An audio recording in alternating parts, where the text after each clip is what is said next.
Bonsoir, je m'appelle Stéphania Hauser et je suis un des personnages qui vit dans les mondes de Calypso Nayade. Vous connaissez Calypso Nayade?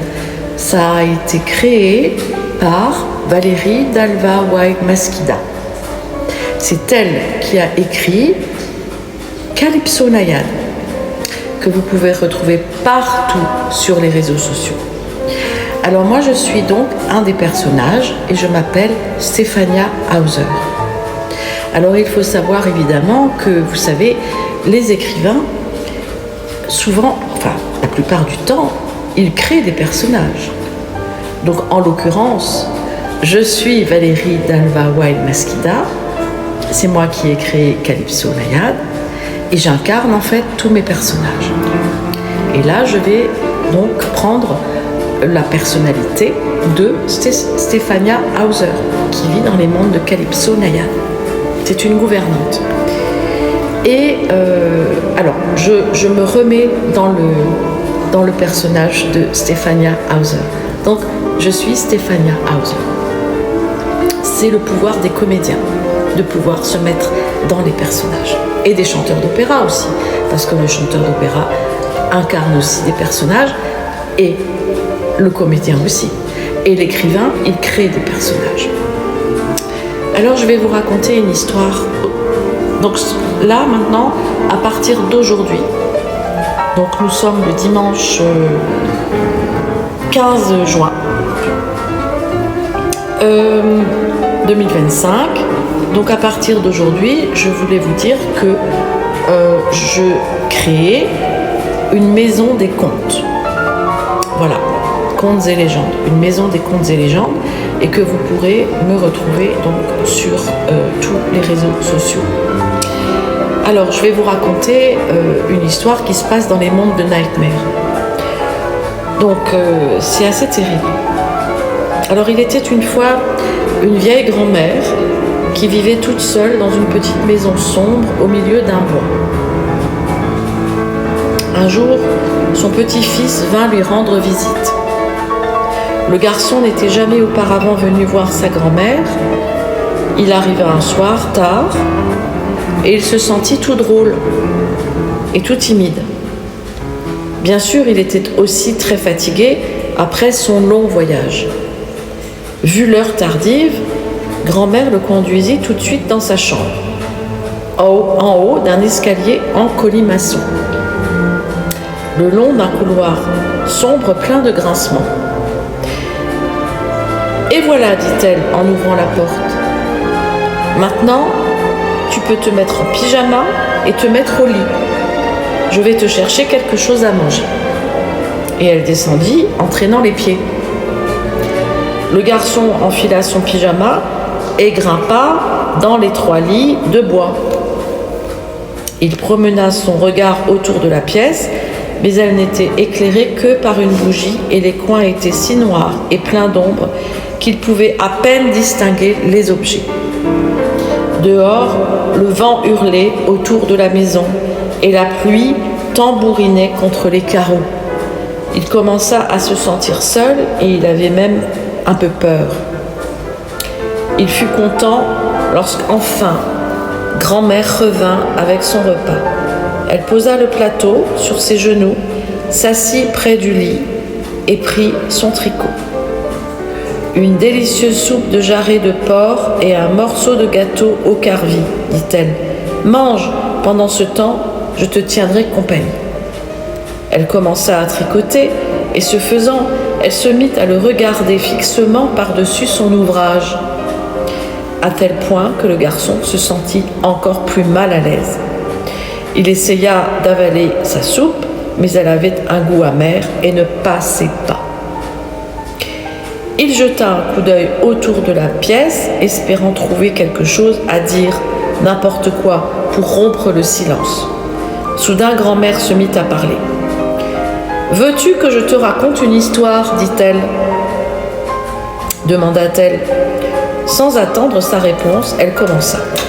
« Il était une fois un bois très très sombre. » Elle s'arrêta et sourit. « Ah, soupira-t-elle, c'est comme autrefois. Pardon. Je lui racontais aussi des histoires à lui, tous les soirs, dans cette même chambre. Elle approcha la bougie d'un cadre accroché au mur, la photo d'un beau jeune homme en uniforme de marin. « C'est ton père », expliqua-t-elle. « La dernière photo que l'on a prise de lui, que l'on ait prise de lui. Et cette chambre était la sienne lorsqu'il avait ton âge. » Le garçon voulut sortir du lit et regarder la photo de plus près. Son père s'était noyé en mer alors qu'il était encore un bébé et il avait toujours voulu savoir à quoi il ressemblait. Mais grand-mère recommençait à raconter l'histoire de son étrange voix chantante. Mais grand-mère recommençait à raconter l'histoire de son étrange voix chantante. Il était une fois un bois très très sombre, reprit-elle, et aussitôt un coup léger retentit à la fenêtre. Le garçon sursauta nerveusement. « Qu'est-ce que c'est ? » ?»« Seulement une branche qui tape contre la fenêtre, dit grand-mère. Elle recommença l'histoire. Il était une fois un bois très très sombre. De nouveau, la branche tapa contre la fenêtre. Et dans le bois très très sombre, il y avait une maison très très sombre. Et dans la maison très très sombre, il y avait un vestibule très très sombre. Et dans le vestibule très très sombre, il y avait un escalier très très sombre. Et en même temps qu'elle prononçait ces mots, on aurait dit que l'escalier craquait. Et en haut de l'escalier très très sombre, il y avait un couloir très très sombre. À ce moment-là, un grand craquement se fit entendre dans le couloir devant la porte de la chambre. Le garçon regarda sa grand-mère avec appréhension, mais elle n'avait rien remarqué. Et dans le couloir très très sombre, il y avait une porte très très sombre. Le garçon regarda la porte. La poignée ne tournait-elle pas? Ou était-ce son imagination? Voilà. Donc, voilà, tout l'été, à partir d'aujourd'hui, le 15 juin 2025, je vais donc vous raconter des histoires pour tout le monde, mais aussi beaucoup pour les enfants. Là, ce sont un peu des histoires qui font peur, mais bon, c'est pas grave, on va les raconter quand même. Alors, je précise que je crée une maison de contes et que je vais commencer à conter les histoires à partir donc d'aujourd'hui, comme je l'ai fait maintenant, le 15 juin 2025. Donc surtout, suivez bien les chaînes TikTok, enfin la chaîne TikTok et la chaîne YouTube. Comme ça, vous aurez chaque fois des histoires racontées. Voilà, j'aime beaucoup raconter des histoires. Je trouve ça très chouette. Parce que quand j'étais petite, j'aimais bien qu'on me raconte des histoires. Parce que quand je ne savais pas lire, ma grand-mère me lisait des histoires. Et c'est pour ça que j'aime bien lire des histoires. Après, quand j'ai su lire, j'ai lu beaucoup de livres. Mais j'ai toujours aimé qu'on me raconte des histoires parce que je trouve que raconter une histoire, c'est beau et puis ça apaise et ça fait du bien. Alors c'est pour ça que je crée ce concept et cette méthode. Encore une méthode que je crée parce que je trouve que c'est très important de développer l'imagination. C'est très important de développer l'imagination, son imagination, et d'aider aussi à développer l'imagination des autres personnes et aussi développer l'imagination des enfants. Très important. Très important l'imagination. Ça aide à la création. Voilà, bonne soirée. À demain. Au revoir.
au château si vos filles sont trop